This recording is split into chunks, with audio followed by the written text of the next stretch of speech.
ಎಲ್ರಿಗೂ ನಮಸ್ಕಾರ. ಹೇಗಿದೆ ಲುಕ್? ಸೂಪರ್ ಆಗಿದೆ ಅಲ್ವಾ? ಬನ್ನಿ ತೋರಿಸ್ತೀನಿ ಹೇಗೆ ಕ್ರಿಯೇಟ್ ಮಾಡಿದೆ ಅಂತ. This is called pink makeup. ನಾನು ಇಟ್ಟಿರೋ ಹೆಸರು ಆಯ್ತಾ. ಒಂದ್ ಅರ್ಥ ಮಾಡ್ಕೊಳ್ಳಿ, ಮೇಕಪ್ ಅಲ್ಲಿ ನೀವು ಏನಾದ್ರೂ ಬೇಸ್ ಕ್ರಿಯೇಟ್ ಮಾಡ್ತೀರಾ ಅಂದ್ರೆ ಅದೆಲ್ಲ ಸಿಮಿಲರ್ ಬೇಸೇ ಇರುತ್ತೆ ಅಷ್ಟೇ, ಒಂದ್ ಸ್ವಲ್ಪ ಚೇಂಜಸ್ ಇರುತ್ತೆ. ಅಂಡ್ ಸ್ಕಿನ್ ಕೇರ್ ಕೂಡ ಅಷ್ಟೇ, ನಿಮ್ಮ ಸ್ಕಿನ್ ಟೈಪ್ ಅಕಾರ್ಡಿಂಗ್ ನೀವು ಸ್ಕಿನ್ ಕೇರ್ ನ ಮಾಡ್ಕೊಳ್ಳಿ. ಸೊ ದಟ್ ಬೇಸ್ ತುಂಬಾನೇ ಚೆನ್ನಾಗಿರುತ್ತೆ. ನನಗೆ ಎಲ್ಲಿ ಡಾರ್ಕ್ ಸ್ಪಾಟ್ಸ್ ಇದೆ ಅಲ್ಲಿ ನಾನು ಎಲ್ಫ್ ಅವ್ರದ್ದು ಕಲರ್ ಕರೆಕ್ಟರ್ ಯೂಸ್ ಮಾಡಿ, ಅದಾದ್ಮೇಲೆ ಲಾರಿಯಲ್ ಪ್ಯಾರಿಸ್ ಅವ್ರದ್ದು ಟಿಂಟೆಡ್ ಸೀರಮ್ ನ ಬಳಸ್ತಾ ಇದೀನಿ. ಸ್ವಲ್ಪ ಜಾಸ್ತಿ ಅಂತ ಅನಿಸ್ತು, ಅದಕ್ಕೆ ನಾನು ಎಕ್ಸಸ್ ನ ಬ್ಲೆಂಡರ್ ಇಂದ ರಿಮೂವ್ ಮಾಡ್ಕೊಂಡೆ. ಇವತ್ತು ಪಿಂಕ್ ಮೇಕಪ್ ಆಗಿರೋದ್ರಿಂದ ಬ್ಲಶ್ ನ ಸ್ವಲ್ಪ ಜಾಸ್ತಿನೇ ಬಳಸ್ತಾ ಇದೀನಿ. ಪ್ಲೀಸ್ ಪ್ರಾಸೆಸ್ ನ ಟ್ರಸ್ಟ್ ಮಾಡಿ.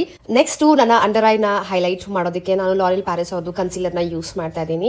ಅಂಡ್ ಸ್ವಲ್ಪ ಗ್ಲೋಯಿಂಗ್ ಇರಬೇಕು ಅಂತ ಹೇಳಿ ಸ್ವಿಸ್ ಬ್ಯೂಟಿ ಅವ್ರದ್ದು ಹೈ ಆನ್ ಗ್ಲೋ ಸ್ಪ್ರೇ ನ ಕೂಡ ಸ್ಪ್ರೇ ಮಾಡ್ಕೊಂಡೆ. ಕಂಪ್ಲೀಟ್ ಬೇಸ್ ನ ಸೆಟ್ ಮಾಡೋದಕ್ಕೆ ನೀವು ಯಾವ್ದಾದ್ರು ಲೂಸ್ ಪೌಡರ್ ಆದ್ರೂ ಯೂಸ್ ಮಾಡಿ, ಇಲ್ಲ ಅಂತಂದ್ರೆ ಕಾಂಪ್ಯಾಕ್ಟ್ ಆದ್ರೂ ಯೂಸ್ ಮಾಡಿ. ಫಸ್ಟ್ ಟೈಮ್ ನಾನು ಮೇಕಪ್ ರೆವಲ್ಯೂಷನ್ ಅವ್ರದ್ದು ಐ ಶಾಡೋ ಪ್ಯಾಲೆಟ್ ಓಪನ್ ಮಾಡೋದು, ಅದು ನೋಡಿದ್ರೆ ಓಡೋಗ್ಬಿಟ್ಟಿದೆ. ಆಮೇಲೆ ಲೈಕ್ ಒಂದು ಐ ಶಾಡೋ ಹೊರಗೆ ಬಂದ್ಬಿಟ್ಟಿತ್ತು.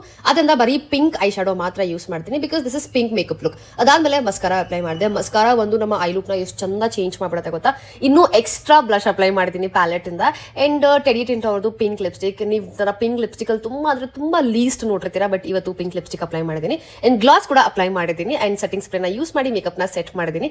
This is the final look. ನಿಮಗೆ ಹೇಗೆ ಅನ್ನಿಸ್ತು ಅಂತ ಕಮೆಂಟ್ ಸೆಕ್ಷನ್ ಅಲ್ಲಿ ತಿಳಿಸಿ. ಸಿಗ್ತೀನಿ ನಾನು ನಿಮಗೆ ನೆಕ್ಸ್ಟ್ ವ್ಲಾಗ್ ಅಲ್ಲಿ. ಓಕೆ ಬಾಯ್.